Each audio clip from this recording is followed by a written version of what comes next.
Drama की starting में हम यहाँ पर शाओ को देखते हैं जो कि अपने नेकलेस को कमांड दे रही होती है। एंड इसका ये जो नेकलेस होता है वो एआई जनरेटेड होता है जिसके अंदर इसका असिस्टेंट रोबोट मौजूद था। तो फिर यहाँ पर वो उसे कहने लगती है कि मुझे इस वर्ल्ड से वैनिश होना है एंड यहाँ पर मुझे मेरी कोई निशानी पीछे छोड़नी नहीं है।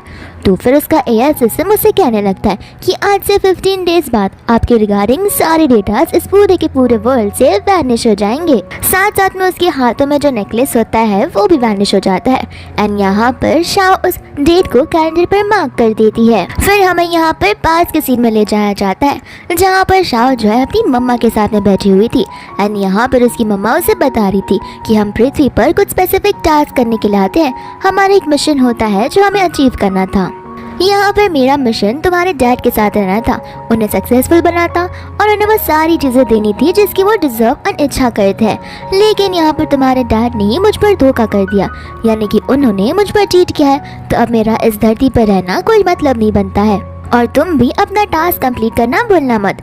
फिर यहाँ पर उसकी मम्मा उसे अपना नेकलेस दे देती है एंड यही वो नेकलेस होता है जिसके अंदर शाओ कमांड दे रही थी। वो उसे नेकलेस देते हुए कहती है कभी तुम्हें लगे कि तुम्हारा टास्क कंप्लीट होने के बाद भी तुम्हारा इस दुनिया में रहेगा कोई वजूद ही नहीं है तो फिर तुम यहाँ पर सिस्टम को बता सकती हो जो कि तुम्हें तुरंत ही मेरे पास ले आएगा।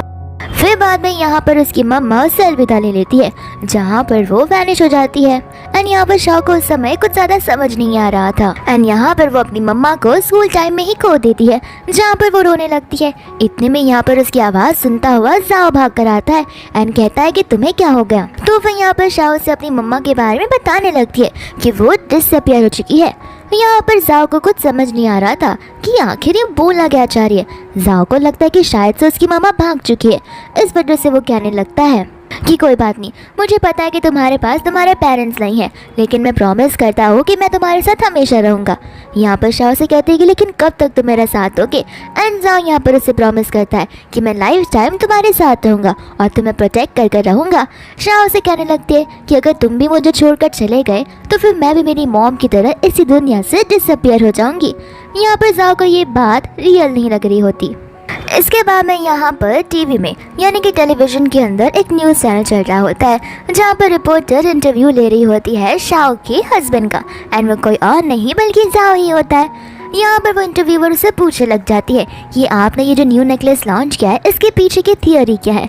तो फिर यहाँ पर वो बताने लगता है कि इसके पीछे की थियोरी मेरी वाइफ है एंड मैंने इस नेकलेस को मेरी वाइफ को डेडिकेट किया है क्योंकि इसमें साफ साफ समझ आता है कि मैं फॉरएवर उसका साथ दूंगा।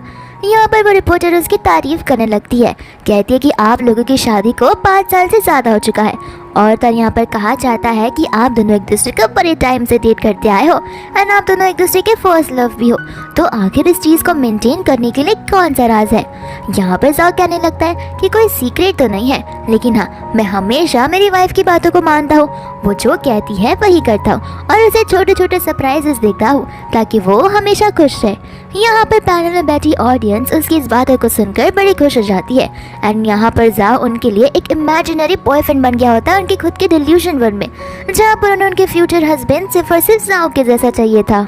यहाँ पर जाओ उनकी बातों को सुन रहा था। वो कहता है कि माफ कर देना, मैं इकलौता पीस हूँ पूरे वर्ल्ड में एंड मैं सिर्फ और सिर्फ अपनी वाइफ से लॉयल रहूंगा और किसी से भी नहीं। यहाँ पर शाओ की बातों को सुनकर हंसने लग जाती है एंड कहती है कि लॉयल और मुझसे तुम पहले हुआ करते थे अब और नहीं। और तो यहाँ पर टेबल पर कुछ फोटोग्राफ्स रखे होते हैं जहाँ पर उस फोटोग्राफ्स के अंदर साफ साफ नजर आ रहा था कि उसका हस्बैंड जाओ उस पर चीट कर रहा है। शाओ को यहाँ पर वो बात बड़े अच्छे से याद होती है जहाँ पर उसने जाओ को उसी दिन कह दिया था कि अगर तुम मुझे बिट्रे करोगे या मुझे छोड़कर जाओगे तो मैं भी उस दुनिया से उसी तरह डिसअपियर हो जाऊंगी जिस तरह मेरी मम्मा हुई थी। और यहाँ पर वो अपनी वेडिंग रिंग को निकाल कर फेंक देती है, साथ साथ वो फोटोग्राफ्स को भी फेंक देती है।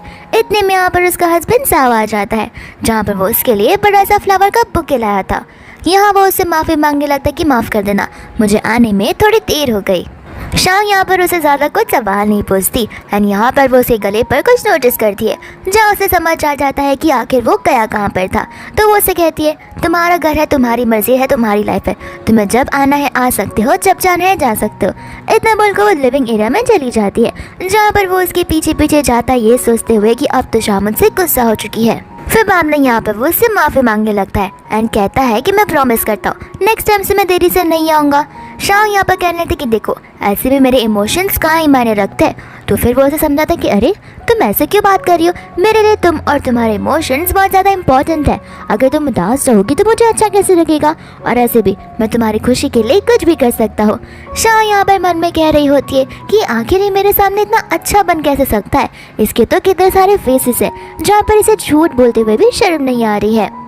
जाओ जो है उसे गले में नोटिस करता है कि यहाँ पर तो शाह का नेकलेस है ही नहीं, तो वो उसे नेकलेस के बारे में पूछ लेता है। तो फिर शाह उसे बताने लग जाती है कि वो टूट चुका था तो मैंने रिपेयरिंग के लिए दे दिया है। जाओ कहता है कि हाँ मुझे पता है वो नेकलेस तुम्हारे लिए कितना ज़्यादा इंपॉर्टेंट है और टेंशन मत लो, वो बहुत जल्द ही फिक्स हो जाएगा। बाद में यहाँ पर जाओ उसकी मम्मा के बारे में बात करने लगता है एंड कहते हैं कि मुझे माफ़ कर देना, मैं तुम्हारी मम्मा को ढूंढने में ज़्यादा प्रोग्रेस नहीं कर पा रहा हूँ, लेकिन मैं तुमसे प्रॉमिस कर दूँ कि मैं तुम्हें और तुम्हारी मम्मा को एक दिन मिलवा कर ज़रूर रहूँगा। यहाँ पर शाह को समझ आ रहा होता है कि जाओ को उस दिन के बाद अभी तक समझ नहीं आई है कि उसकी मॉम सचमुच इस अर्थ से डिसअपियर हो चुकी है। फिर बाद में यहाँ पर शाह से बिना कुछ बोले उसके डैड के बारे में पूछने लगती है, तो उसे वो बताने लगता है कि वो अभी भी मेंटल हॉस्पिटल में ही है एंड वो बार बार तुम्हारी मम्मा का ही नाम लेते रहते हैं। शाह बोलती कि अच्छी बात है, वो ऐसी पनिशमेंट तो डिजर्व भी करता है। यहाँ पर शाह जो है उसे वो वाली बात याद दिलाने लगती है कि तुम्हें याद है ना मैंने क्या कहा था कि अगर तुम मुझे बिट्रे करोगे, चीट करोगे या छोड़ कर जाओगे तो फिर मैं ये दुनिया उसी तरह छोड़ के चली जाऊंगी जिस तरीके से मेरी मॉम गई थी। यहाँ पर वो डरते हुए उसे हक करने लगता है, बोलता है कि ऐसी कुछ भी बातें मत करो। तो फिर यहाँ पर शाह उसे प्रॉमिस करने के लिए कहती है कि ऐसा कुछ कभी होगा ही नहीं, लेकिन यहाँ पर वो उसे प्रॉमिस करता नहीं है, बल्कि वो उसे ये कहता है कि अगर कल को ऐसा कुछ हो भी गया, अगर तुम डिसअपियर भी हो गई तो भले तुम पाताल लोक में क्यों ना हो, मैं तुम्हें ढूंढ निकालूंगा और मैं ये प्रॉमिस करता हूँ। फिर बाद में हम यहाँ पर जाओ को और शीन को एक साथ कार के अंदर देखते हैं, जहाँ पर शीन से बोलने लग जाती है कि काश वो तुम्हारी वाइफ नहीं होती, सिर्फ हम दोनों ही होते तो कितना अच्छा होता। जाओ यहाँ पर उसे एक चीज़ क्लियर कर देता है कि देखो तुम मेरे लिए सिर्फ एक टूल हो और रही मेरी वाइफ की बात तो वो मेरे लिए बहुत इंपॉर्टेंट है, उसके अलावा प्रायोरिटाइज मैं किसी को भी नहीं कर सकता हूँ। यहाँ पर बाद में शीन रोते हुए नाटक करने लगती है कि तुम्हें क्या मैं पागल दिखती हूँ कि मैं हमेशा तुम्हारे साथ ही रहती हूँ। मुझे पता है कि तुम मैरिड हो, लेकिन मैं फिर भी अपनी लाइफ जो है रिस्क में डालकर तुम्हारे साथ रह रही हूँ जस्ट बिकॉज मैं तुम्हें लाइक करती हूँ एंड यहाँ पर तुम मुझे इस तरीके की पनिशमेंट दे रहे हो। और तो यहाँ पर वो रोना शुरू कर देती है, जहाँ पर जाओ से बोलता है कि ठीक है माफ़ कर देना, तुम जो गिफ्ट बोलेगी वो मैं तुम्हें ला कर दे दूंगा। तो फिर यहाँ पर वो कहने लगती है कि जो नेकलेस तुमने लॉन्च किया वो नेकलेस मुझे चाहिए और साथ ही हर दिन तुम मेरे लिए ब्रेकफास्ट लेकर आओगे, वही ब्रेकफास्ट जो तुम तुम्हारी वाइफ के लिए प्रिपेयर क्या करते थे। जाओ पहले तो मना कर देता है तो शीन यहाँ पर चढ़ जाती है। फिर जाओ कहता है कि ठीक है तुम जैसा बोलोगी वैसा ही करूँगा एंड यहाँ पर वो दोनों किस करने लगते हैं। एंड शॉकिंग की बात तो ये थी कि शाह होती है जो कि ये सारे वीडियोस अपने फ़ोन में देख रही थी एंड यहाँ पर उसे बड़ा गुस्सा आने लग जाता है। आखिर एक कैसा इंसान है जो कहता है कि मैं अपनी वाइफ को प्रायोरिटाइज करता हूँ, लेकिन पीठ पीछे वो तो किसी और को ही प्रायोरिटाइज कर रहा है। यहाँ पर शाह को पास की बात याद आने लगती है, जहाँ पर वो लोग स्कूल टाइम में थे एंड यहाँ पर प्लेग्राउंड में ही जाओ ने उसे प्रपोज किया था अपनी गर्लफ्रेंड बनने के लिए, जहाँ पर शाह ने भी उसे खुशी खुशी हाँ कह दिया था। फिर उसके कई टाइम बाद जब वो लोग ग्रेजुएट हो जाते हैं, अपने अपने जॉब पर चले जाते हैं, तब जाकर यहाँ पर जाओ ने उसे शादी के लिए फाइनली प्रपोज कर दिया था और वो भी एक वेडिंग रिंग के साथ में, जहाँ पर शाह ने उसे बड़ी खुशी से हाँ कह दिया था एंड यहाँ पर वो दोनों के दोनों बड़े खुश थे। फिर वापस हम प्रेजेंट में आ जाते हैं, जहाँ पर शाह अपने हाथों को इतनी ज़ोर से प्रेस कर रही थी कि उसकी नेल्स जो है उसके स्किन के अंदर जा रहे थे, जिस वजह से उसे बहुत ज़्यादा हर्ट फील हो रहा था। फिर मामला यहाँ पर शाह जब लिविंग एरिया में आती है तो वो जाओ को और शीन को साथ में देखती है। जाओ यहाँ पर उसे देखकर डर जाता है और नर्वस होने लगता है। तो फिर यहाँ पर शीन कहने लगती है एक्चुअली मेरे घर पर चूहा घुसा आया तो मैं रह नहीं सकती, इससे मैंने सोचा कि क्यों ना मैं यहाँ पर आके रह लूँ।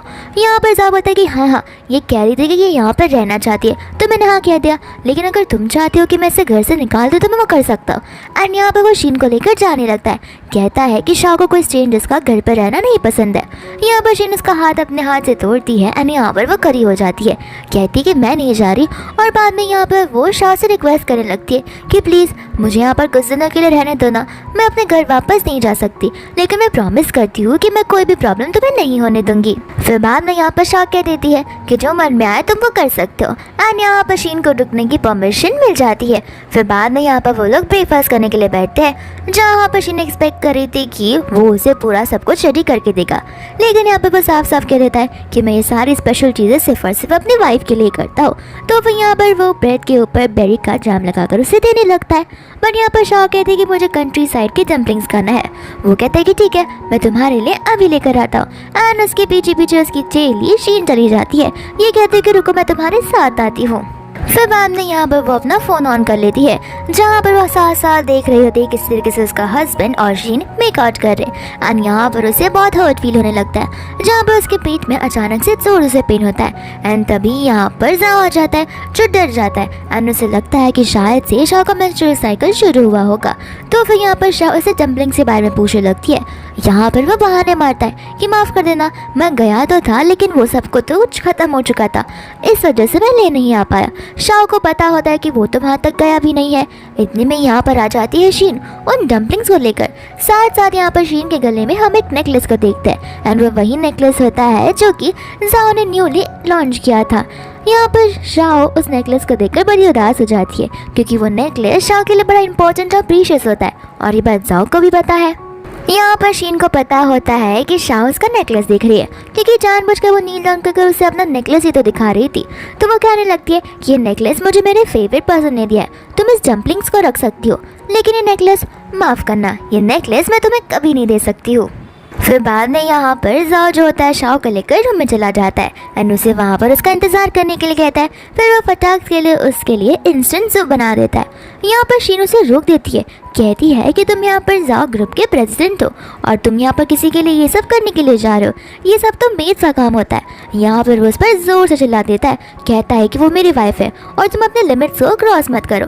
फिर वो ऊपर चला जाता है, जहाँ पर शीन को गुस्सा आता है, एंड शीन यहाँ पर जान लेती है कि कुछ भी करके जाओ सिर्फ और सिर्फ मेरा हो सकता है, और ये बात मिसेस जाओ की पोजीशन वो सिर्फ और सिर्फ मैं ही लेकर रहूंगी, भले वो आज हो या फिर कुछ दिनों बाद हो। दूसरा यहाँ पर जाओ as a good and gentle husband उसे बहुत सूप पिलाने लगता है, एंड यहाँ पर वो उसके साथ में ढेर सारी बातें करता है, ये जताते हुए कि वो उसकी कितनी केयर करता है, वो उससे कितना प्यार करता है। लेकिन यहाँ पर शाओ जो थी उसकी बातों को सुनकर पूरी ट्रॉमेटाइज हो चुकी थी। उसे समझ नहीं आया था कि आखिर एक इंसान जिसे वो इतने सालों से जान रही है, वो इतना फेक बिहेव कैसे कर सकता है।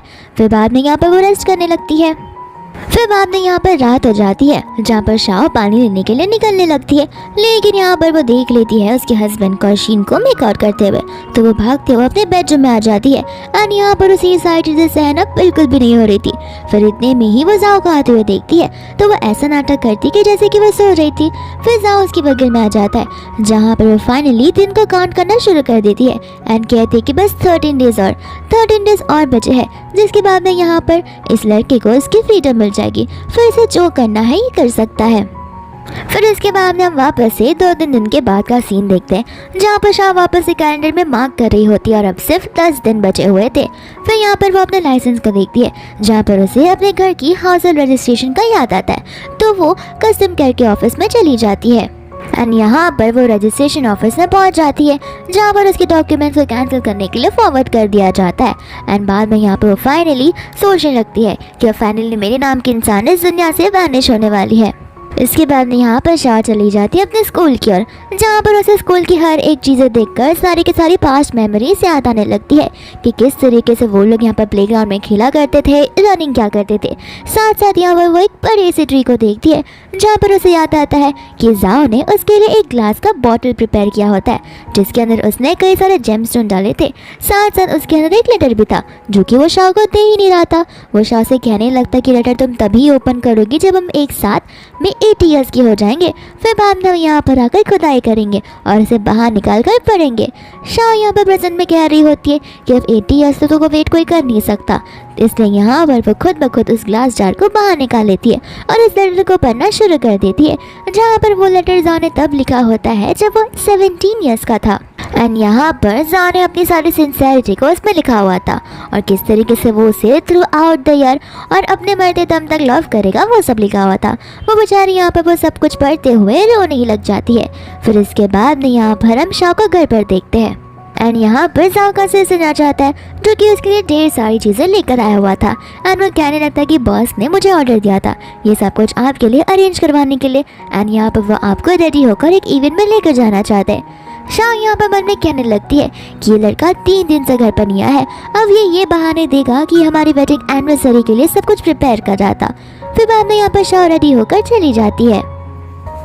यहाँ पर एज ए लविंग हस्बैंड यानी कि बस दिखावे के लिए वो अपना स्कार्फ निकाल कर शाओ को दे देता है, जहाँ पर शाओ उस स्कार्फ को उतार कर फेंक भी देती है। फिर बाद में यहाँ पर वो एंट्री मारते हैं उस हॉल के अंदर, जहाँ पर सभी लोग उनकी तारीफ करने लगते हैं। एंड सबसे ज़्यादा तारीफ तो लोग यहाँ पर करते हैं जाओ की कि वो कितना ज़्यादा लविंग हस्बैंड है, हर किसी को जाओ जैसा ही हस्बैंड चाहिए। एंड यहाँ पर जाओ अपनी वाइफ के लिए क्या कुछ नहीं करता। यहाँ पर शाओ उस हॉल के अंदर जा तो रही थी, लेकिन उसका फेस पूरा का पूरा पेल था। ऐसा लग रहा था कि जैसे ज़बरदस्ती वो ये सारी चीज़ें कर रही है, खाली लोगों को दिखाने के लिए कि हाँ उनका रिलेशन अभी भी कितना अच्छा है। फिर बाद में यहाँ पर जाओ सभी के सामने एक बड़ी अनाउंसमेंट करता है, जहाँ पर वो अपनी कंपनी के 70% ऑफ शेयर्स ट्रांसफर कर देता है शाओ के नाम पे, और वो भी उनकी एनिवर्सरी गिफ्ट के तौर पर। शाओ भी यहाँ पर इस पर साइन कर देती है एंड कहती है कि मुझे यहाँ पर बहुत क्लस्ट्रोफोबिक फील हो रहा है, इसलिए मैं बाहर जा रही हूँ फ्रेश एयर लेने के लिए। तो वो स्विमिंग पूल की एरिया की ओर चली जाती है, जहाँ पर शीन आ जाती है। यहाँ पर शीन आकर उसे कहने लगती है कि देखो शाओ, मुझे पता है कि तुम्हें सारी चीज़ें पता है, लेकिन तुम खुद ही सोचो, अगर तुम्हें सब कुछ पता है कि तुम्हारा हस्बैंड क्या कर रहा है और वो कैसा है, तो फिर अभी भी तुम उसके साथ में क्यों हो? तुम्हें यहाँ से तो छोड़कर उसे चले जाना चाहिए। शाओ यहाँ पर उसे कुछ रिस्पॉन्स नहीं करती, जहाँ पर शीन उसे और भी सुनाने लग जाती है कि तुम बस उसे कुछ साल पहले मिली हो, यानी कि अगर उसे सबसे पहले मैं मिली होती तो वो हमेशा मुझे ही चूज़ करता, तुम बस टाइम से पहले आ चुकी हो। इसके बाद में यहाँ पर वो उसे कहती है कि क्यों ना हम एक बेट लगा कर देखें, और यहाँ पर शीन शाओ को पकड़ कर स्विमिंग पूल के अंदर गिर जाती है, जहाँ पर उसी टाइम पर जाओ आ जाता है एंड यहाँ पर भागता हुआ स्विमिंग पूल में चला जाता है, जहाँ पर वो शाओ की जान बचाता है। शीन को लग रहा होता है कि वो उसकी जान बचाएगा, बट यहाँ पर पूरी कोशिश करता है शाओ को होश में लाने की, बट ऐसा होता नहीं है। फिर हम यहाँ पर शाओ को हॉस्पिटल में देखते हैं, जहाँ पर फाइनली वो होश में आना शुरू कर देती है एंड यहाँ की नर्स उसे कहने लगती है कि अच्छा हुआ आप होश में आ गई, वरना आपके हस्बैंड तो दुनिया के सारे डॉक्टर्स को यहीं पर बुला लेते आपको होश में लाने के लिए। दूसरी नर्स भी यहाँ पर उसे कहने लगती है कि हमने कहा कि नॉर्मली आपकी बॉडी बहुत टायर्ड हो जाती है, इस वजह से वो डीप स्लीप में जाती है, लेकिन आपके हस्बैंड आपकी इतनी फिक्र करते हैं कि वो समझने के लिए रेडी नहीं थे। उन्होंने आपका पूरा बॉडी चेकअप करवाया, और वो भी 3 बार। फिर बाद में यहाँ पर जाओ भी भागते हुए शाओ के पास आ जाता है एंड कहता है कि तुम्हें पता है तुम होश में नहीं आई थी तो मैं कितना डर गया था, मुझे लग रहा था कि मैंने अपनी लाइफ को ही खो दिया है। अच्छा तुम वापस होश में आ गई, मैं बहुत खुश हूँ। एंड यहाँ पर वो उसे हक करने लगता है। शाओ को यहाँ पर इसका ड्रामा समझ नहीं आ रहा होता कि आखिर ये ड्रामा कब तक करने वाला है।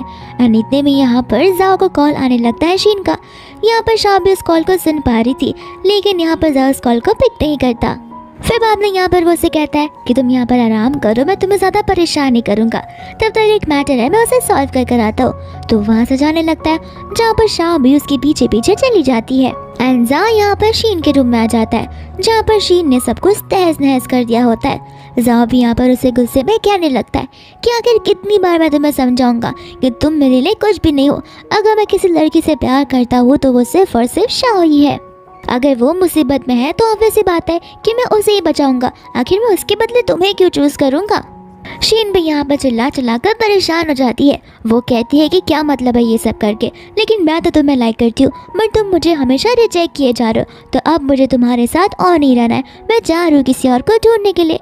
बट यहाँ पर जाओ से रोक देता है, कहता है कि तुम्हारी हिम्मत कैसी हुई यहाँ से बाहर निकलने की और ये सारी बातें बोलने की। फिर बाद में यहाँ पर जाओ बोलता है कि ठीक है मैं सॉरी कहता हूँ क्योंकि मेरी गलती है, तुम बोलो तुम्हें क्या चाहिए, जो गिफ्ट चाहिए मैं तुम्हें वो दे सकता हूँ। और यहाँ पर दूसरा से शाओ की बातों को सुन रही होती है, जहाँ पर शीनो से कहने लगती कि मुझे 3 प्रॉमिसेस चाहिए। पहला कि तुम कुछ दिनों के लिए उसे देखने के लिए नहीं जाओगे, मेरा मतलब कि तुम कुछ दिनों के लिए शाओ से मिलोगे नहीं और सिर्फ तुम मुझसे मिलोगे। इस बात पर तो यहाँ पर वो चुटकियों में हाँ कह देता है। फिर शीन का सेकेंड रूल होता है कि बहुत जल्दी एक बैलेट होने वाला है, जहाँ पर मैं चाहती हूँ कि तुम मेरे साथ डांस करो और मेरे बॉयफ्रेंड बनकर यहाँ पर चलो। तो फिर वो वापस से उसे हाँ कह देता है एंड बाद में यहाँ पर शीनो से अपनी थर्ड वाली चीज़ बताती है, जहाँ पर वो कहती है कि मैं चाहती हूँ कि तुम भी मुझे एक मैरिज रिंग के के सामने प्रपोज करो। यहाँ पर जाओ से हाँ नहीं कह पाता। शीन कहते कि मुझे पता है तुम ये नहीं करने वाले हो, लेकिन अगर मैं किसी को पसंद करती हूँ तो मैं इतना तो एक्सेप्ट करूँगी ही कि मेरा बॉयफ्रेंड भी कम से कम मुझसे बैक करे और मेरे लिए कुछ चीज़ें करे जो कि बहुत अच्छी हो, भले ये फेक क्यों ना हो। तो फिर यहाँ पर जाओ से हाँ कह देता है एंड इसके बाद में यहाँ पर वो दोनों किस करते हैं एंड शाओ भी उसकी बातों को सुनकर बहुत ज़्यादा डिवास्टेटेड हो जाती है। तो फिर यहाँ से वो अपसेट होते हुए जाने लगती है, जहाँ पर वो नर्स को आपस में बात करते हुए सुनती है कि तुम्हें पता है यहाँ पर कोई तो एक रिच बॉस आया है जिससे बी ब्लॉक को पूरा का पूरा खरीद ही लिया है, समझो। यानी कि उसने रेंट आउट कर दिया है सिर्फ और सिर्फ अपनी गर्लफ्रेंड के लिए, ताकि उस एरिया में कोई जा ना पाए और उसकी गर्लफ्रेंड को तकलीफ ना पहुँचे। यहाँ पर शाओ को पता होता है कि वो लोग किसकी बात कर रहे हैं। वो लोग उसके हस्बैंड की बात कर रहे हैं, जहाँ पर उसके हस्बैंड ने अपनी वाइफ के लिए नहीं बल्कि अपने लवर शीन के लिए वो सारी चीज़ें रेंट आउट की होती है।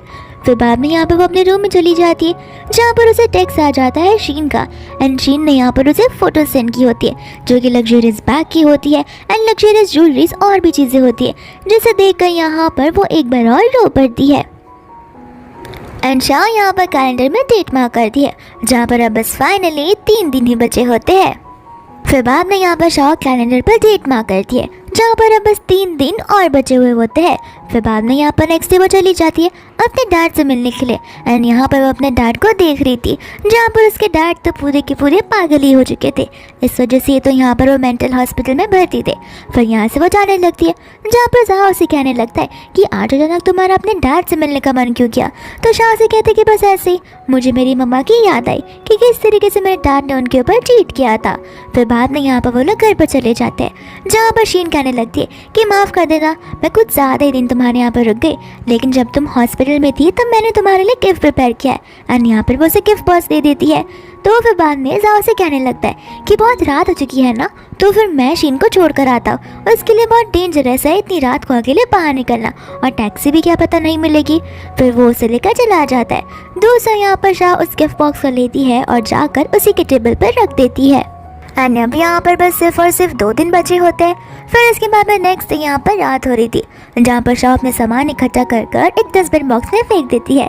साथ साथ यहाँ पर एक वीडियो भी होता है जो कि वो मीडिया वालों को भेज देती है एंड कहती है कि ये चीज़ कल आप ब्रॉडकास्ट कर सकते हो। इसके बाद में यहाँ पर सिर्फ और सिर्फ 1 दिन बचे होते हैं, जहाँ पर नेक्स्ट मॉर्निंग में शाह की नींद खुलती है। इतने में यहाँ पर जाओ आ जाता है एक ब्यूटीफुल सा बर्थडे केक लेकर एंड वो उसे 26 बर्थडे का विश करता है। शाह यहाँ पर मन में सोचने लग जाती है कि इन सब चीज़ों में मैं इतनी ज़्यादा घुल मिल गई थी कि यहाँ पर मुझे मेरा खुद का बर्थडे तक नहीं आता। एंड कोइंसिडेंस की बात तो ये है कि आज मेरा बर्थडे है, जिस दिन मैं आज ही इस पूरी दुनिया से डिसअपियर होने वाली हूँ।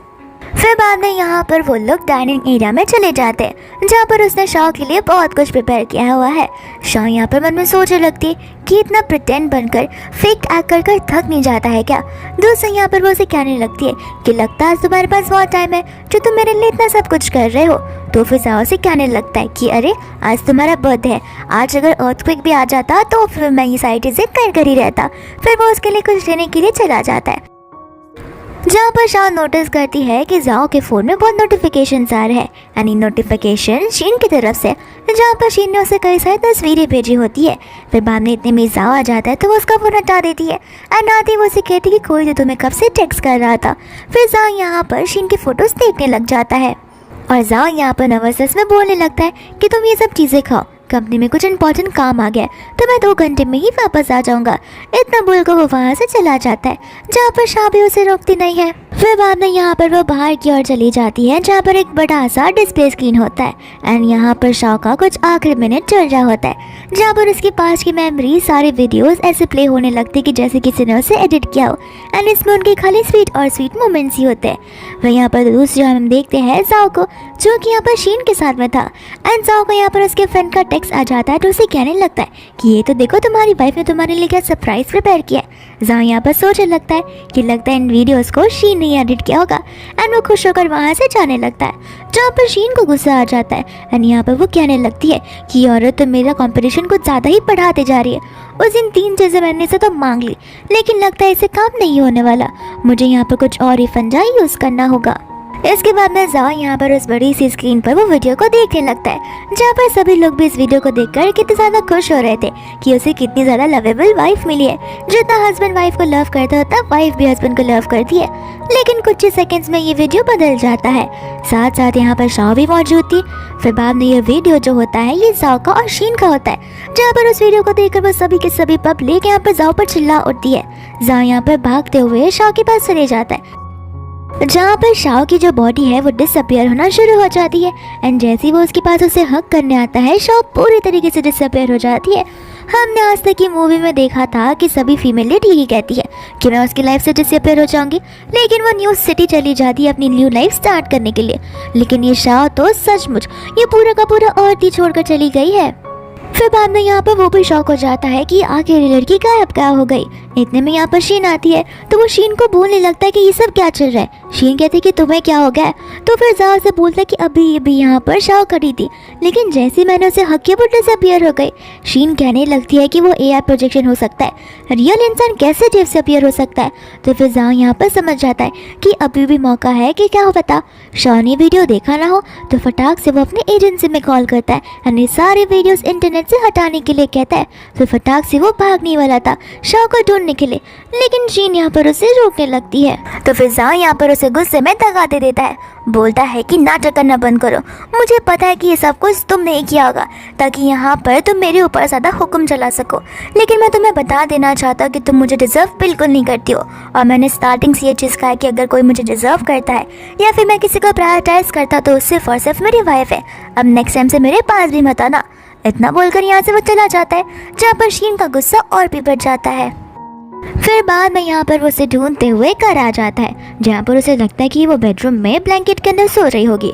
तो वो उसे माफ़ी मांगने लगता है, लेकिन यहाँ पर जैसे वो ब्लैंकेट हटाता है वहाँ पर तो बस पिलोज होता है। शाओ तो वहाँ पर मौजूद ही नहीं थी। फिर वो उसे घर के हर एक कॉर्नर में ढूंढना शुरू कर देता है, और वो बहुत ज़्यादा नर्वस और फ्रस्ट्रेट और गुस्सा भी हो जाता है। फिर फाइनली उसे याद आता है कि वो तो उसे कॉल कर भी बुला सकता है, तो यहाँ पर वो उसे कॉल कर लगा देता है, लेकिन उसका जो फ़ोन होता है वो आउट ऑफ नेटवर्क बताता है। इसके बाद में यहाँ पर वो अपने असिस्टेंट को कॉल करता है एंड तुरंत ही शाओ को ढूंढने के लिए बोल देता है। फिर बाद में वो बेडरूम में बैठकर उनकी फ़ोटोज़ को देख रहा होता है, जहाँ पर वो कहने लगता है कि मुझे मेरी गलती का एहसास हो रहा है, प्लीज़ वापस आ जाओ, मैं सारी चीज़ें जैसी थी वैसी ही कर दूँगा एंड मैं इस बार तुम पर चीट बिल्कुल नहीं करूँगा। फिर बाद में यहाँ पर वो दिन रात स्मोक करना शुरू कर देता है एंड वो इतना स्मोक करता है कि यहाँ पर उसकी जो बॉडी है काम करना ऑलमोस्ट बंद ही कर देती है। नेक्स्ट यहाँ पर उसका असिस्टेंट भागता हुआ आता है एंड उसे माफ़ी मांगने लगता है, पहले इसके लिए क्योंकि उन्हें शाओ का कुछ पता चला ही नहीं है। यहाँ पर उसके फ़ोन का जीपीएस भी ट्रैक नहीं हो रहा, यहाँ तक कि उसके फ़ोन का आखिरी लोकेशन भी नहीं पता लगा जा रहा है। साथ साथ यहाँ पर वो जो इंटरनेट पर वीडियो वायरल हुई है उसे हटा भी नहीं सक रहे वो लोग। ऐसा माना जा रहा है कि वो डीप वेब से किसी ने तो सरफेस वेब तक लाया हुआ है, जिस वजह से उसे हटा पाना बहुत ही मुश्किल है। फिर बाद में यहाँ पर वह कंपनी की बातों को बताने लगता है कि हमारी कंपनी के स्टॉक्स धीरे धीरे बहुत जल्दी नीचे जा रहे हैं एंड यहाँ पर बोर्ड ऑफ डायरेक्टर्स को टेंशन आ रही है, तो हो सकता है कि शायद से वो लोग आपको इस पोजीशन से निकाल दे। फिर बाद में यहाँ पर वो अपने बोर्ड ऑफ डायरेक्टर के साथ में मीटिंग में होता है। यहाँ पर उसके बोर्ड ऑफ डायरेक्टर्स इस पर चिल्लाना शुरू कर देते हैं कि तुम्हारे स्कैंडल की वजह से हमारी कंपनी के स्टॉक नीचे गिरते जा रहे हैं एंड यहाँ पर बड़ी बड़ी कंपनियां उनमें इन्वेस्टमेंट अपना वापस मांग रही है, क्योंकि उन्हें पता है कि उनका लॉस जो होने वाला है। गुस्से में आकर यहाँ पर जाओ तो उस लैपटॉप को ही बंद कर देता है। उसका असिस्टेंट इतने में आ जाता है। जाओ को लगता है कि शायद से वो शाओ के रिगार्डिंग कुछ इन्फॉर्मेशन लेकर आया होगा, लेकिन असिस्टेंट से माफ़ी मांगता है, कहता है कि वो उनके बारे में कुछ पता नहीं लगा पा रहे। फिर यहाँ पर वो उसे कहने लगता है कि क्या पता मैडम आपसे गुस्सा हो गई हो एंड वो अपना मूड रिलैक्स करने के लिए कुछ दिनों के लिए बाहर गई हो एंड वो 2-3 दिन में वापस आ जाए तो। जाओ कहता है कि नहीं, तुम्हारी मैडम ऐसे बिल्कुल भी नहीं है, मैं उसके रग रग से वाकिफ़ हूँ, मुझे उसके बारे में बड़े अच्छे से पता है एंड वो इस बार बहुत ज़्यादा हर्ट हो चुकी है और वो मुझसे गुस्सा है, जहाँ पर जब मैं उसे मिलूँगा तभी मैं उसे समझा पाऊँगा, वरना वो हमेशा मेरे लिए एक मिसअंडरस्टैंडिंग रह कर ही रहेगी। इतने में यहाँ पर जाओ को उसके भाई सी का कॉल आ जाता है, जो उसे बताने लगता है कि तुम चाह कर भी शाओ को ढूंढ नहीं पाओगे, क्योंकि उसे अपना रजिस्ट्रेशन कैंसिल कर दिया, यानी कि अब वो चाइना की सिटीजन नहीं रही है। फिर बाद में यहाँ पर वो लोग उसके पास चले जाते हैं। जहाँ पर जियो से सारी बातें बताने लगता है। जाओ कहता है कि ये सब पॉसिबल ही नहीं है। जियो से कहता है कि मैंने रजिस्ट्रेशन ऑफिस में चेक करवाया था, यहाँ पर वो आई थी 20 दिन पहले और उस टाइम पे उसने तुम्हें कॉल भी किया था, लेकिन तुमने उसका कॉल पिक नहीं किया था। जाओ को तब जाकर याद आता है कि वो तो उस समय शीन के साथ में था, वो कॉल पिक करने वाला था लेकिन शीन यहाँ पर उसे कॉल पिक ही नहीं करने दे रही थी, इस वजह से वो उस कॉल को पिक नहीं कर पाया। एंड वही वो दिन था जहाँ पर शाओ ने वो डिसीजन लिया था। फिर बाद में यहाँ पर जी को क्लिक होता है। वो जाओ से कहने लगता है कि तुम्हें क्या लगता है कि उसकी मॉम का डिसअपियर होना और उसका इस तरीके से डिसअपियर होना ये चीज़ें कोई कोइंसिडेंस वाली बात नहीं है। जाओ को समझ आता है कि यहाँ पर शाओ ने भी उसे बहुत साल पहले यही कहा था कि उसकी मम्मा डिसअपियर हो गई क्योंकि उसके डैड ने उसके ऊपर चीट किया।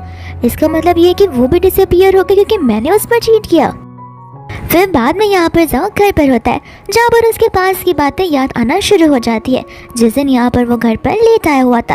एंड उस दिन यहाँ पर शाओ ने उसे कहा था कि तुम मुझे प्रॉमिस करो कि फ्यूचर में ऐसा कभी नहीं होगा कि तुम मुझ पर चीट करोगे या फिर तुम मुझे छोड़कर चले जाओगे। एंड यहाँ पर जाओ ने उसे प्रॉमिस करने के बदले ये कहा था कि तुम ऐसी बातें मत करो, मुझे पता है कि तुम मुझे छोड़कर नहीं जा सकती हो, और ऐसे भी अगर कभी कुछ ऐसा हुआ तो मैं तुम्हें पाताल लोक से भी ढूंढ निकालूंगा।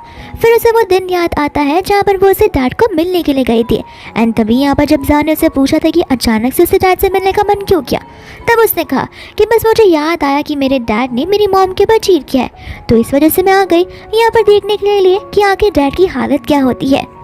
इतने में यहाँ पर जी आ जाता है, तो फिर जाओ को एक उम्मीद मिल जाती है कि शाओ का कुछ तब पता चला होगा। लेकिन यहाँ पर जी सिर्फ और सिर्फ शाओ का फ़ोन वापस लेकर आता है जो कि घुमा हुआ था, एंड कहता है कि शायद इससे तुम्हें कोई क्लू मिल जाए कि आखिर वो कहाँ पर है। फिर बाद में यहाँ पर वो पासवर्ड डालता है और वो पासवर्ड कुछ और नहीं बल्कि जाओ का बर्थडे ही होता है। फिर बाद में यहाँ पर टॉप 1 पर शीन के टेक्स्ट होते हैं एंड शीन के टेक्स्ट में सारे फोटोज एंड वीडियोस होते हैं जिसे देखकर वो शॉक हो जाता है। एंड उसे पता चलता है कि शाओ को तो पहले से सब कुछ पता था, वो सारी चीज़ें होल्ड बैक कर रही थी एंड पहले से जाने का डिसीजन बना रही थी।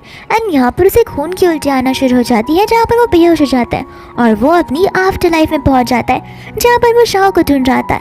एंड फाइनली यहाँ पर उसे शाओ दिख जाती है, लेकिन वो उसके पास नहीं जा रहा था क्योंकि यहाँ पर उनके बीच में एक इनविजिबल वॉल होती है जो कि ह्यूमन आफ्टर लाइफ में और पूरी की पूरी आफ्टर लाइफ में डिफरेंस क्रिएट करती है। तो फिर शाओ यहाँ पर उसे कहने लगते कि मैं ये उम्मीद करती कि मैं तुमसे इस लाइफ में कभी ना मिलूं और नेक्स्ट लाइफ में तो बिल्कुल भी नहीं। इतना बोलकर वो वहाँ से चली जाती है जहाँ पर डर के मारे जाओ की नींद टूट जाती है। फिर बाद में यहाँ पर जी उसे बताने लगता है कि हमें उस इंसान का पता चल गया है जिसने उस वीडियो को अपलोड किया था।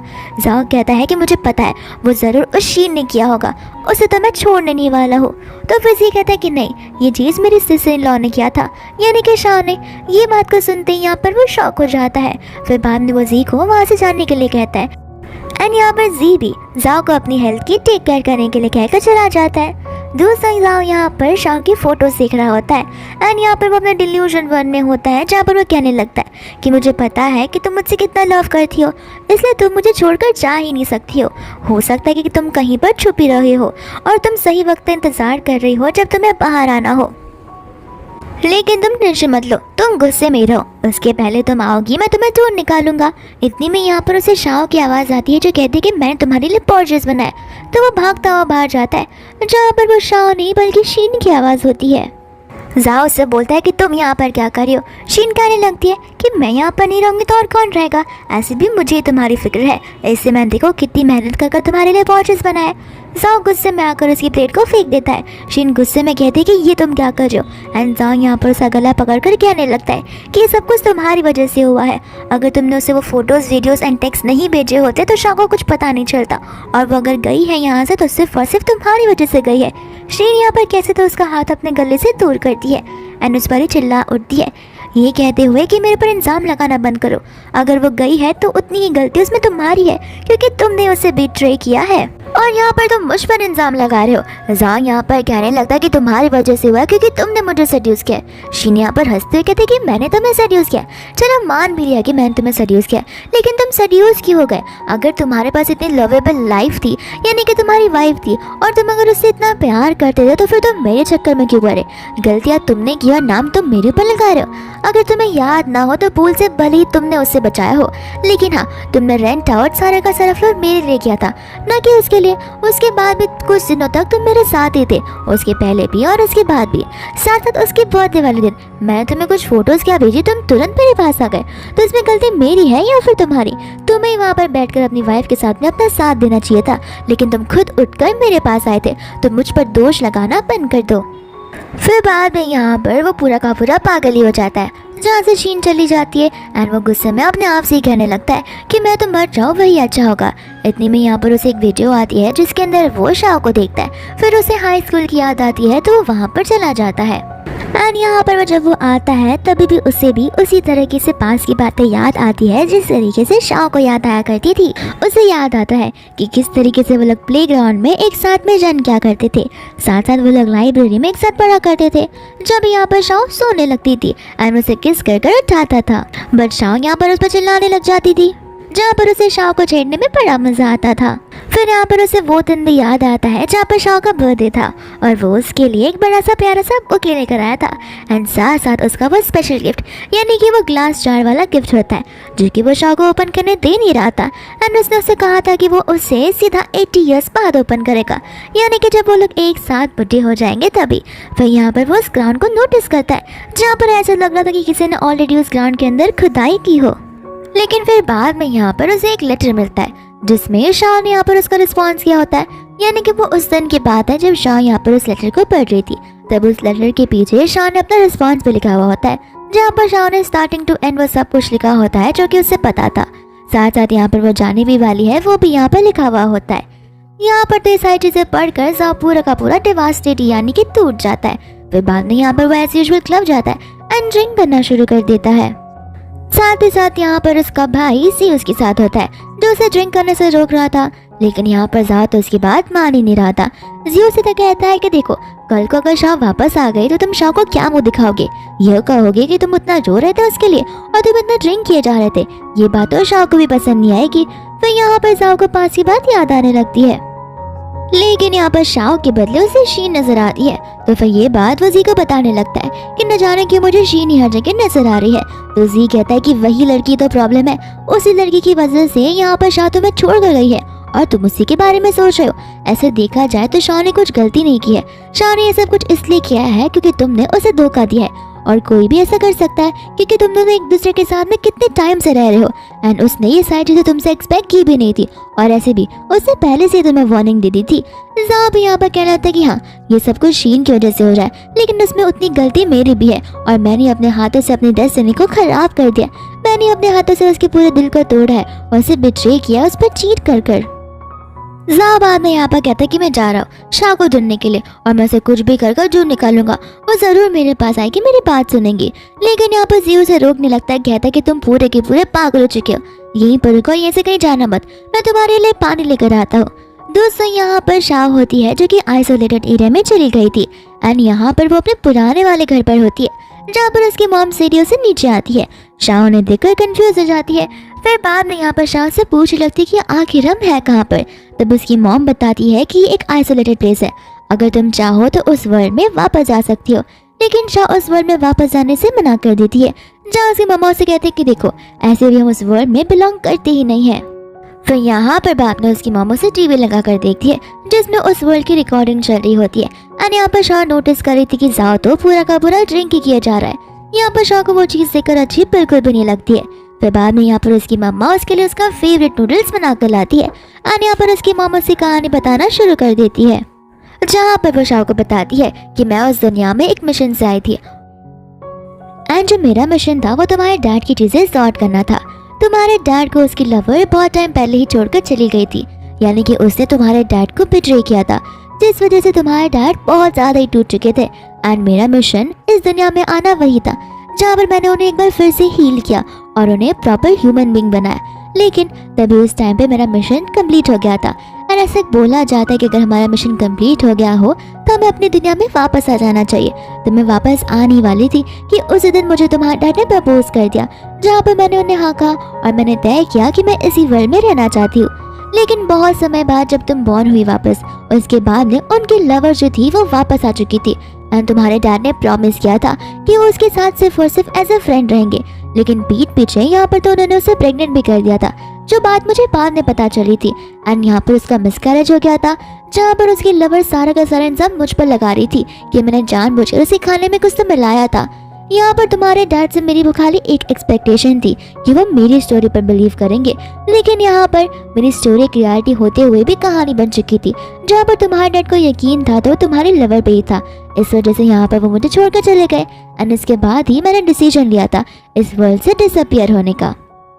दोस्त हम यहाँ पर जाओ को देखते हैं, जहाँ पर एक वेट्रेस उसे सर्व करने के लाए थे ड्रिंक्स। तो फिर यहाँ पर उसे वो शाव लगने लगती है, जहाँ पर वो उसे जबरदस्ती रोकने लगता है। इतने में वहाँ पर उस वेट्रेस का साथ ही आता है वेटर, जो कि यहाँ पर जाओ को मार गिराता है। फिर वो लोग वहाँ से चले जाते हैं। एंड जी यहाँ पर जाओ का आकर हैंडल करने लग जाता है। उसके फेस पर तो कोई सारी चोट भी लगी हुई थी। एंड न जाने क्यों ऐसा लग रहा था कि ये भी शाव के फादर के जैसे धीरे धीरे पागल हो जाएगा। यहाँ पर शाह अपनी मम्मा को बता रही होती है कि आपके वहाँ से जाने के बाद कुछ दिनों बाद उनके लवर की जो स्टोरी थी रियल वाली वो सामने आ गई, जहाँ पर डैड तो बहुत ज़्यादा अपसेट हो चुके थे और उनके पैरों से तो ज़मीन खिसक चुकी थी, क्योंकि उन्हें सच्चाई सब कुछ पता चल गई थी। एंड उन्हें बहुत रिग्रेट हो रहा था, तो उन्होंने उस लवर को छोड़ दिया। एंड आपको ढूंढते ढूंढते वो पागल हो गए, जिस वजह से मुझे और जाओ को उन्हें एक मेंटल हॉस्पिटल में भर्ती करना पड़ा। यहाँ पर उसकी मामा से माफ़ी मांगने लगती है, ये कहते हुए कि जिस दिन मैं दुनिया से डिसअपियर हुई उस दिन मैं तुम्हें भी लेकर जाना चाहती थी, लेकिन मुझे पता था कि तुम्हारे पास कोई तो है तुम्हारा साथ देने वाला।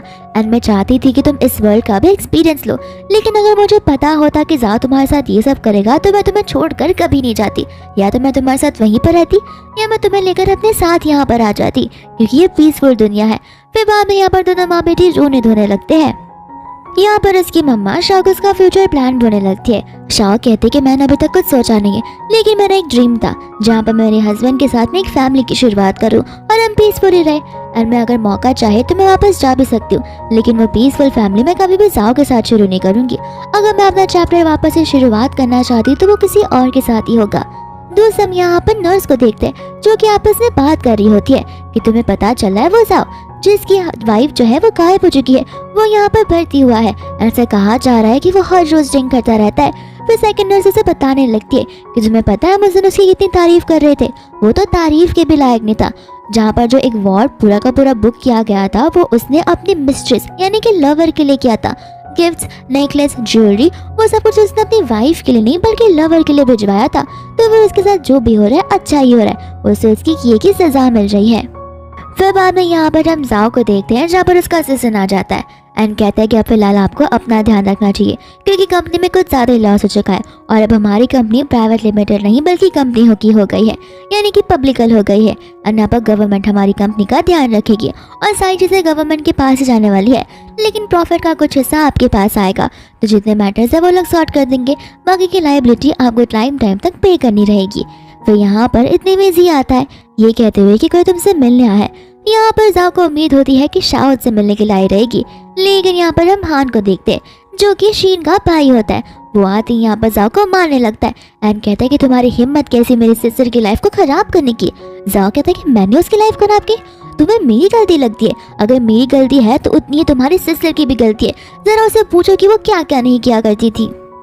यहाँ पर हान जो अपनी बहन का ही साइड लेता है, तो फिर जाओ कहता है कि ले लो अपनी बहन का साइड, लेकिन मेरे पास सारे के सारे प्रूफ्स हैं। अगर मैं जेल में जाऊंगा तो तुम्हारी बहन भी जाकर रहेगी, क्योंकि उसकी भी उतनी ही गलती है। उस दिन वही मुझे मेरी गलतियाँ गिना रही थी ना, तो आज मैं तुम्हें इसकी गलतियाँ गिनाता हूँ। मैं मानता हूँ कि मेरी गलती है, लेकिन अपनी आंखें खोलो, थाली एक हाथ से नहीं बसती। तुम्हारी बहन की भी उतनी गलती है। यहाँ पर जी का गुस्सा आ जाता है, लेकिन हान उसे बोलने का कुछ मौका ही नहीं देता। हान यहाँ पर कहता है कि मेरी बहन से शादी कर लो, तो फिर यहाँ पर जाम मना कर देता है। हान बोलता है ठीक है, मेरी कंपनी का इन्वेस्टमेंट अभी भी तुम्हारी कंपनी में है, अगर मैंने उसे निकाल लिया तो तुम देखना। और वो उसके इन्वेस्टमेंट को कॉल कर असिस्टेंट से निकलवा देता है, जहाँ पर जाओ का असिस्टेंट आकर कहने लगता है कि कंपनी तो अब डूबने वाली है, गवर्नमेंट भी इस कंपनी को बेच देगी और सारे पैसे अपने पास रख लेगी, लेकिन इसके साथ साथ आपकी फैमिली भी बैंकक्रप्ट होने वाली है। यहाँ पर जाओ कहते कि कुछ भी हो जाए मैं इस लड़की से शादी बिल्कुल नहीं करने वाला। इतने में जाओ को यहाँ पर उसके डैड का कॉल आता है, जो कि उस पर चिल्लाने लग जाते हैं। जाओ उसके डैड को बिना कुछ आंसर किए फोन को रख देता है। दूसरे यहाँ पर हान उसके पैर को कुचलने लगता है और उसकी सिस्टर के साथ शादी करने के लिए कहता है और उसे एक रिपोर्ट्स बताता है, जो कि प्रेगनेंसी रिपोर्ट्स होता है। तो फिर जाओ कहता है कि तुम्हारी सिस्टर पर तुम्हें भरोसा है, मैं इसे कई साल से जान रहा हूँ, मुझे पता है कि ये कैसे टैक्टिक्स यूज करेगी और ये बच्चा तो मुझे भरोसा भी नहीं है कि मेरा है। यहाँ पर शीन रोने लग जाती है एंड ये फर्स्ट टाइम होता है जहाँ पर वो इन रियलिटी सचमुच रो रही हो रिग्रेट के मारे, क्योंकि वो प्रेग्नेंट हो चुकी है। अब उसे बच्चे को बिना फादर के ही जन्म देना होगा या फिर उसका अबॉर्शन कराना होगा। जाओ को यहाँ पर वो एक्सप्लेन करते कि ये बच्चा इंडीड तुम्हारा ही है, तुम्हें यकीन हो या ना हो, लेकिन ये तुम ही इसके फादर हो। हान यहाँ पर कहते कि देखो, तुम्हें भरोसा हो या ना हो, मुझे पूरा भरोसा है, और ऐसे भी जब ये बच्चा दुनिया में आएगा तो हम डीएनए टेस्ट कर पता लगा ही लेंगे, और मेरी बहन इस चीज़ को लेकर तो झूठ नहीं बोल सकती। फिर यहाँ पर जाओ से कहता है कुछ भी हो जाए मैं इससे शादी नहीं करूँगा। हान बोलता है कि मैं भी देखता तुम इससे शादी कैसे नहीं करोगे, और हाँ मैं फ़िलहाल तो यहाँ से जा रहा हूँ, लेकिन मेरी सिस्टर को अच्छे से ट्रीट करना। इतना बोलकर यहाँ से वो चला जाता है, जहाँ पर उसका असिस्टेंट और जी भी वहाँ से चले जाते हैं। एंड जाओ यहाँ पर गुस्से में आकर उसका तो गला ही पकड़ लेता है एंड कहता है कि मैं इस चाइल्ड को दुनिया में आने ही नहीं दूंगा।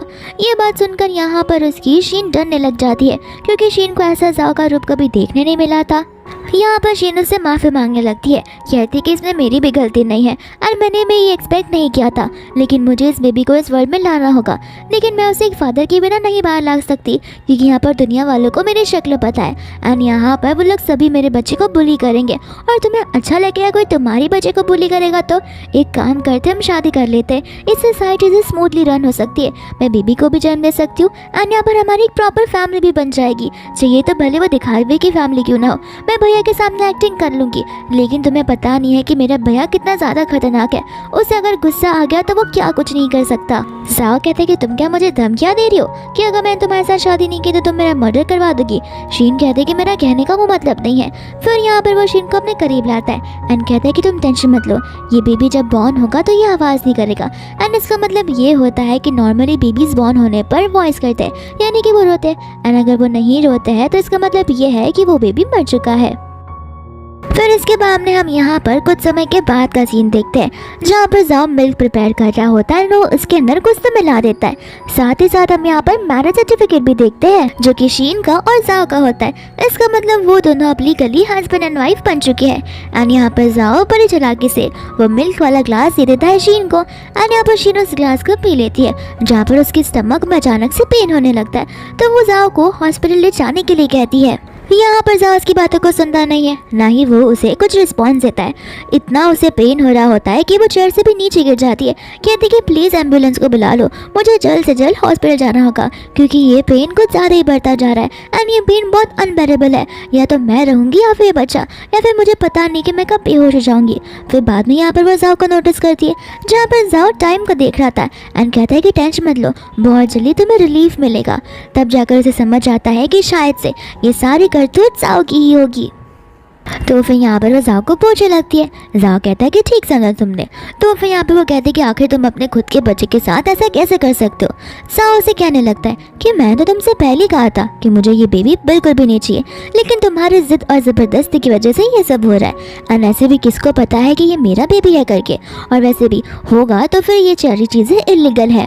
यहाँ पर वो उसे कहते कि तुम मेरे साथ ये सब इतने टाइम बाद क्यों कर रहे हो, अगर एक्सेप्टेंस नहीं देना था तो पहले ही कह देते। जाओ कहता है कि देखो जो सज़ा यहाँ पर मुझे मिलेगी, मैं चाहता कि वो सज़ा तुम्हें भी मिले, क्योंकि जो मेरी वाइफ ने सफ़र किया है वो तो मैं सफ़र करने ही वाला हूँ, लेकिन तुम तो अपने बेबी के साथ अपनी लाइफ जियोगी, तुम्हारा क्या, तुम्हें तो एक अच्छी लाइफ मिल जाएगी, लेकिन मैं चाहता हूँ तुम भी उतना ही सफ़र करो जितना मेरी वाइफ ने किया था।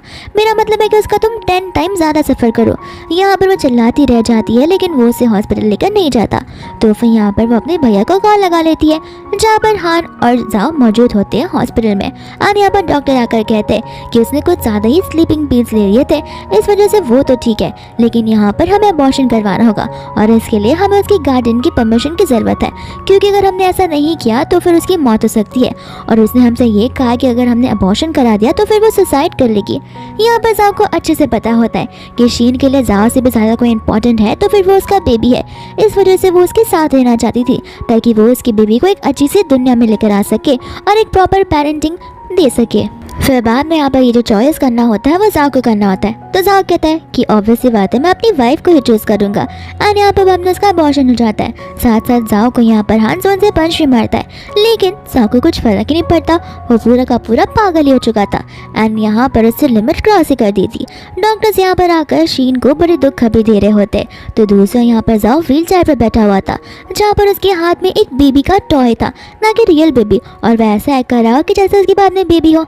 एंड डॉक्टर यहाँ पर जाओ की मेंटल कंडीशन शीन को बता रहे होते कि जाओ भले ही 30 ईयर्स का हो, लेकिन उसका दिमाग एक 3 साल की बच्ची की तरह चल रहा है, इसलिए यहाँ पर वो तुम्हें चढ़ा रहा है क्योंकि तुम्हारा बेबी इस दुनिया में नहीं रहा। शीन भी यहाँ पर बहुत ज़्यादा रोने लग जाती है और उसे अपने इस डिसीजन पर बड़ा ही ज़्यादा रिग्रेट होने लगता है। एंड यहाँ पर शीन को उसकी सज़ा मिल जाती है। दोस्त हम यहाँ पर देखते हैं कि जाओ को मेंटल हॉस्पिटल में भर्ती कर दिया होता है। एंड वो वही हॉस्पिटल होता है जहाँ पर शाओ के डैड रहा करते हैं। एंड वो दोनों यहाँ पर गार्डन एरिया में व्हील चेयर पर थे, जहाँ पर उनकी नर्स उन्हें ग्राउंड का राउंड मरवा रही होती है व्हील चेयर पर। एंड यहाँ पर उसके डैड को उसकी वाइफ नज़र आती है। साथ साथ यहाँ पर जाओ को भी उसकी वाइफ यानी कि एक्स वाइफ शाओ नज़र आती है। वो दोनों अपनी अपनी एक्स वाइफ्स को देखकर सीधा उस व्हील चेयर से नीचे ही गिर जाते हैं और घसीटते उनके करीब जाने लगते हैं। एंड हमें समझ आता है कि वो दोनों इस वर्ल्ड में एक बार फिर से एक नई शुरुआत के लिए आ चुके हैं। लेकिन यहाँ पर वो दोनों के दोनों उन्हें इग्नोर कर दूसरी जगह चले जाते हैं। एंड यहाँ पर वो दोनों के दोनों एक्स हस्बैंड अपनी जगह रह जाते हैं। एंड यहाँ पर उन्हें उनके किए की सज़ा मिल जाती है। एंड इसी के साथ ये मूवी यहीं पर खत्म हो जाती है।